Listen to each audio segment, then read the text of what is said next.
आ जाए।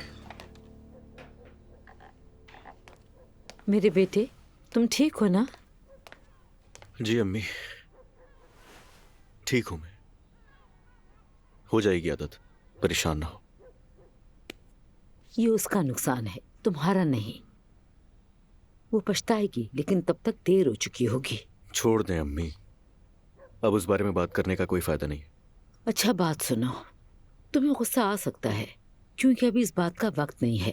अब क्या हो गया? अरे बेटा, एक लड़की है। कौन सी लड़की? फौरन गुस्सा मत हो जाना, पहले सुन लो प्लीज, मुझे उसके बारे में बताने दो। देखें, मेरी अभी तलाक हुई है।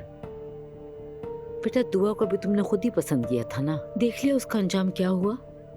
नायला भी घर पर नहीं है, तुम्हारे पापा की तो बात ही अलग है। तुमने खुद एक इंतखाब किया और देखो हमारा क्या हश्र होगा। मुझे डर है कि तुम फिर किसी ऐसी लड़की के पीछे ना लग जाओ। अम्मी, किस लड़की की बातें लेकर बैठ गई हैं? मुझे नहीं है जरूरत किसी की भी।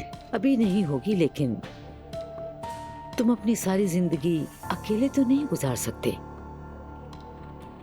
कोई तो खानदानी लड़की होनी ही चाहिए। देखिए अम्मी, मैं आपसे रिक्वेस्ट कर रहा हूं, आइंदा ये बात मत कीजिएगा। मुझे इस बारे में आपसे कोई बात नहीं करनी, ठीक है? ठीक है, तो ऐसा ही सही, खुद ही समझ जाओगे।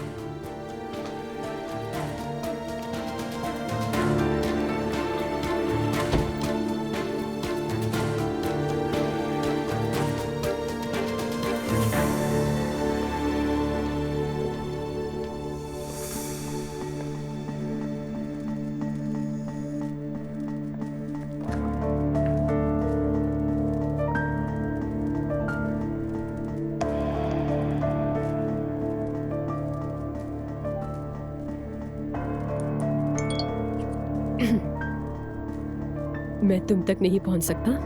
प्लीज मेरे साथ ऐसा मत करो, प्लीज ऐसा मत करो। क्या मतलब?